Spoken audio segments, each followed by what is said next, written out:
വഫാത്തായ നബിയെ വിളിക്കണം എന്ന് പഠിപ്പിക്കാൻ തന്നെയാണ് സമസ്ത കേരള ജമിയത്തുൽ ഉലമ ഉണ്ടാക്കിയത്.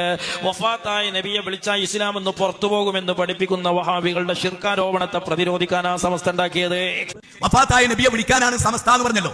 സന്തോഷം. കാരണം നിങ്ങളത് പറയണം, നാളെ നിങ്ങളെ കുറിച്ച് ഞങ്ങൾക്ക് ജനങ്ങളോട് പറയാൻ പറ്റൂ. ശരി, നബി മരിച്ചിട്ട് 2 കൊല്ലവും 3 മാസവും 10 ദിവസവും അബൂബക്കർ സിദ്ദീഖ് ജീവിച്ചില്ലേ? നബി സല്ലല്ലാഹു അലൈഹി വസല്ലം അവരെ വിളിച്ച് കുട്ടികളെ തരണേ എന്ന് പറഞ്ഞോ?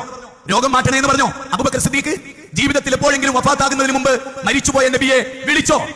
അങ്ങനെ വിളിക്കുന്നത് ശിർക്കല്ല എന്ന് അബൂബക്കർ സിദ്ദീഖ് 2 കൊല്ലവും 3 മാസവും 10 ദിവസവും പഠിപ്പിച്ചോ? ചോദ്യാണ്.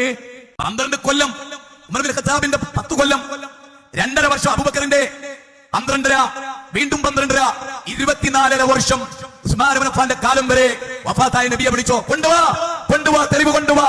ഖുലഫാഉർ റാഷിദീൻ വിളിച്ചതിന്റെ തെളിവ് കൊണ്ടുവാ. Bring the evidence. ഖുൽ ഹാതു ബുർഹാനകും. കൊണ്ടുവാ. പിന്നെ കരളിന്റെ കരടായ ഫാത്തിമയെ കല്യാണം കഴിച്ച മഹാനായ അലി ഇബ്നു അബീ ത്വാലിബ് 6 കൊല്ലം ഖിലാഫത്തുർ റാഷിദീൻ 6 കൊല്ലം വിളിച്ചോ? മരിച്ചുപോയ നബിയെ വിളിച്ചോ? അല്ല, ഹയ്യുൽ ലാ യമൂത്ത്, ഹയ്യുൽ ലാ യമൂത്ത്. ശരിക്കും ഒരിക്കലും മരിക്കാത്ത റബ്ബിനെയാണ് വിളിക്കേണ്ടതെന്ന് അബൂബക്കർ സിദ്ദീഖ് പറയുമ്പോ ഉമർ ഇബ്നു ഖത്താബ് പറയണ്ടേ മരിച്ചോലെ വിളിക്കാം, അതിനാണ് നമ്മൾ ഉണ്ടായത്? അത് പറഞ്ഞില്ല. കാരണം ഇബ്ലീസിന്റെ പാർട്ടി ആയിരുന്നില്ല.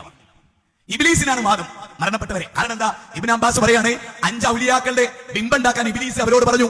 മജാലിസിഹും അല്ലത്തി കാനൂ യജ്ലിസൂന അലൈഹാ അൻസാബൻ വഫഅലൂഹു. ഇബ്നു അബ്ബാസ് റളിയല്ലാഹു പറയാ, ആ ബിംബത്തിന്റെ അടുത്ത് വരിയിരുന്നു. ആരാ ഈ ബിംബം? വഹിയ അസ്മാഉർ റിജാലും സ്വാലിഹീൻ മിൻ ഖൗമി നൂഹിൻ. നൂഹിന്റെ കാലഘട്ടത്തിൽ 5 ഔലിയാക്കൾ. 5 ഔലിയാക്കളുടെ പിന്നാലെ പോയ ശിർക്കാണ് ലോകത്തിൽ ആദ്യം ഉണ്ടായ ശിർക്ക്. മനസ്സിലായോ? മനസ്സിലായോ? സമസ്തയാണ് ആദ്യം ഉണ്ടായ പിഴച്ച പാർട്ടി. അതിനെതിരെ ശബ്ദിച്ച ആളെ പേര് നൂഹ് അലൈഹിസ്സലാം.